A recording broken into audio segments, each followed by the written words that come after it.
सुजानपुर में राजेंद्र राणा को हराने के लिए पूर्व मुख्यमंत्री प्रेम कुमार धूमल और केंद्रीय मंत्री अनुराग सिंह ठाकुर गली गली कूचे में चुनाव के दौरान डटे रहे, लेकिन ना तो वह राजेंद्र राणा को हरा पाए और ना ही अपनी पार्टी की साख बचा पाए। खुंदक और द्वेष भावना के साथ राणा को बाहर करने के लिए जितना जोर आजमाइश कर सकते थे भाजपा नेताओं ने करके देख ली, लेकिन जनता का आशीर्वाद उनके साथ हमेशा था और हमेशा रहेगा। लोगों के आशीर्वाद से ही उन्होंने सुजानपुर से दूसरी बार जीत हासिल की।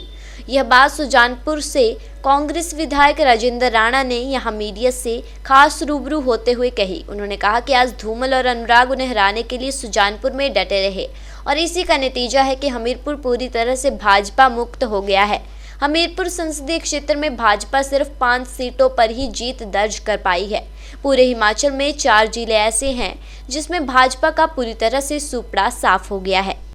लगातार जयराम ठाकुर जी और भारतीय जनता पार्टी के नेता रिवाज बदलने की बात कहते रहे कि हिमाचल में ये जो रिवाज है कि 5 साल के बाद सरकार जो है वो बदल जाती है, इसको रिवाज को बदलेंगे। ना लोगों ने रिवाज बदला तो सरकार बदली और बार बार ये कहते थे कि कांग्रेस मुक्त करने की बातें करते थे। तो मैं तो कहूँगा कि कई जिलों में 4 जिले ऐसे हैं जिनको मैं कह सकता हूँ कि भाजपा मुक्त हो चुके हैं।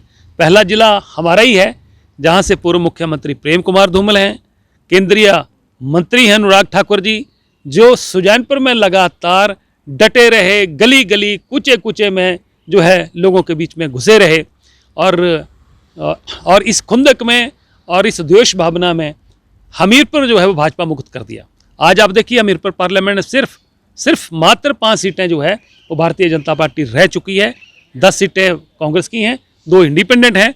तो इसका मतलब आपका हमीरपुर जो है वो भाजपा मुक्त हो गया, आपका सोलन डिस्ट्रिक्ट जो है भाजपा मुक्त हो गया, सिरमौर भी हो गया, लाहौल स्पीति भी हो गया और शिमला और जो ऊना है उनमें इनका एक एक सीट आई है।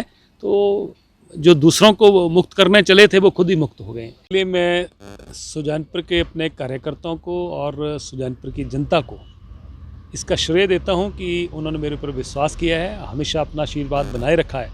हालांकि ये जो चुनाव इस बार हुआ है इसमें हिमाचल प्रदेश की भारतीय जनता पार्टी केंद्रीय नेतृत्व जो है वो यहाँ पर सुजानपुर में बैठा रहा और धूमल परिवार ने तो यहाँ तक स्टेटमेंट्स दी कि हमने बदला लेना है।